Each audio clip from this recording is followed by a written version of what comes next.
All right, up next we have Taurus rising and sun. This new moon is happening in Taurus in your sign on May 7th in your first house if you have this in your rising sign.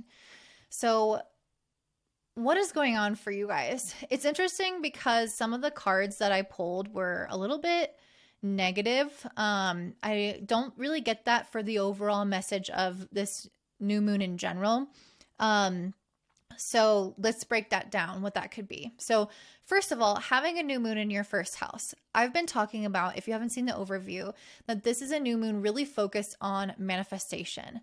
With this being in your first house, this is a lot about you being the one that's being developed. You are the manifestation. Who do I want to be? What do I want my career to look like? What do I want my body to look like? How do I want my life to grow and develop? Am I excited about where I'm going? Am I excited about who I am? Or do I need to manifest something about it that's different? And I don't know if it's the Mercury and Chiron and the North Node all together in Aries in your 12th house. I kind of think that it is. I feel like there's something here that could be ultimately making us more insecure where we have this Mercury placement. And it's for you guys being in the 12th house is especially sensitive. 12th house transits can make us, they can just like hit us harder on the mental, physical, and spiritual plane. So like I've seen people, for example, just like lose a lot of energy when the sun moves to the 12th house or Saturn moves to the 12th and they get hospitalized. So there's a thing where it kind of like takes us down a peg when we have planets moving through the 12th house. They can stir up a lot of things in our subconscious. Things can happen in our dreams. Old things that we have repressed can be brought back up. We can have certain fears that, especially fears around like loss or not having enough or being left out in the cold or being isolated. There's just these fears that we can have that can be brought up during this new moon because of the nature of the 12th house being a somewhat malefic, aka like evil house in traditional astrology, but also because Chiron tends to bring up our sensitive, wounded nature. And so I definitely feel like there's something going on here with that, where you guys might be feeling that like that focus in some ways mentally on things that have already happened or on things that you fear could happen, around potential losses or the past. Again, there's a kind of like a wide variety of what it could be. It could even be things that are affecting you psychologically or physically. But there's this notion that things are kind of getting like brought up, like the gunk is getting brought up. And I really feel that with this 5 of Cups and this 5 of Pentacles and the Storm card. These are all kind of cards that focus on like things being disappointing, things being tumultuous, things being lacking in some kind of way. And what I don't know if this is actually really happening or if this is more so this perspective that you're having or kind of reminiscing about things that have already happened or fearing that something that already happened could happen again. So that's probably going to vary from person to person, whether there's actually something going on at this new moon. Because again, I don't really get that as being at this new moon as being something negative at all. This placement, this particular one can stir things up that feel negative. So it's possible that you could feel some of the remnants of something that feels, again, somewhat like a stormy moment in life, like a storm cloud over your mind.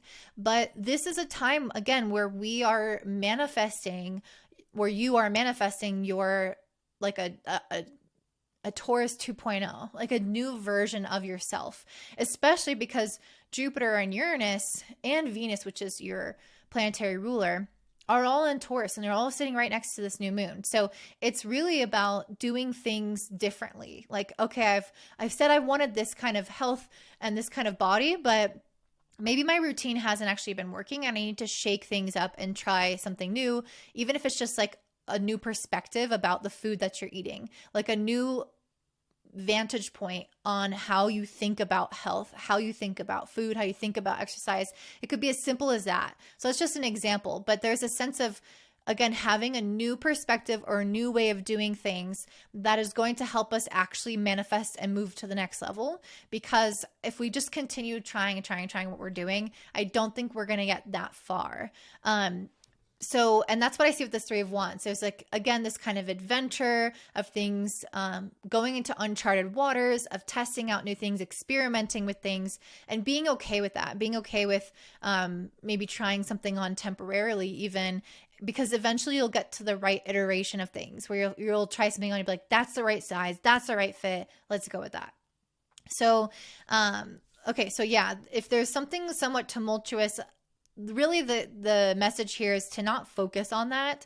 I think that things are quite good, actually. I think you might need to hear that if there's something in your brain going on right now that feels negative, like this is really saying that is in the past, or that this is not something that's actually happening that's deterring you. It feels like very much a mind game. It feels very much like a fear rather than a reality, especially with this being the 12th house.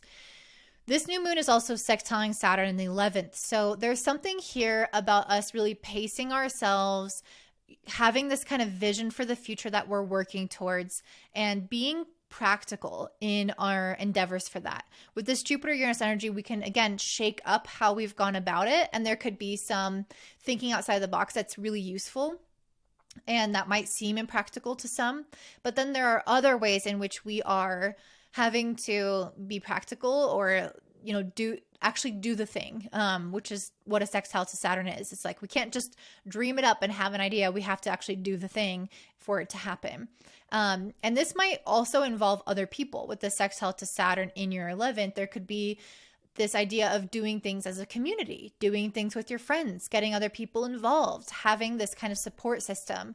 If that's not the case, at the very least, it's about having a clear vision and kind of taking things one step at a time, but also challenging yourself of, this is my vision, this is where the steps I need to take, but then also, what if I tried to do it a different way? Is there something that doesn't feel aligned with this path that I could change up and make it more unique to me? And that's very much what I feel like you are going to be doing. So in general, I feel like this is a time for you guys to gather your support system and not get in your head about stuff, and really try to shake things up from the previous way that you've done things. I also pulled the Warrior card. So this is a time where you may have to kind of battle yourself in a way because of this Aries in the 12th house energy that's coming through, where you can kind of get in your own way. You can be your own worst enemy. So it's important to battle your mind and come out on top by taking action anyway towards things that you really want, and not letting your own thoughts kind of get in the way of progress.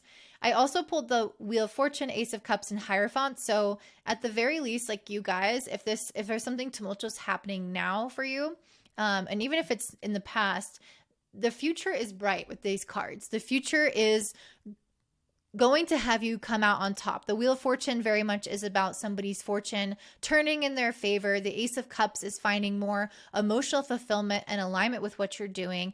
And the Hierophant is that Saturnian energy of following to some degree the path that you have to follow in order for this to actually happen. So there's a little contradicting message here with this Saturn and Uranus Jupiter. Uranus Jupiter is like, ignore decorum, ignore the process, like, let's think outside the box, let's reinvent this, let's do something totally different. And Saturn is like, well, we have to honor like tradition, we have to honor the time things take, we can't like just skip any process, we have to honor like the existing foundations and institutions that are here. So there's a balance of both. And this Hierophant card is really saying that there's no way around that. There's no way around this kind of long-term Saturnian energy of things just requiring what they require. Like the sweat equity that it requires is simply non-negotiable. I think that this Hierophant card is really speaking to that. So it can also speak to community as well. So again, online communities, physical communities can be that kind of support system for you guys. So that's what I'm seeing for you, Taurus. Before you hop off, I want to let you know I'm offering 2 readings that are brand new, a medical astrology reading and a fertility astrology reading. So if you're wanting to get pregnant, if you're having any underlying health stuff and you want some additional assistance, you can check that out at cosmicclarity.astrology.com. They are temporarily cheaper than my other readings because they are new, so that won't last forever.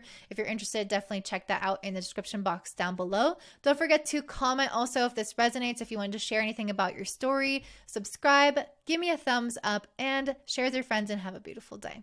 Bye.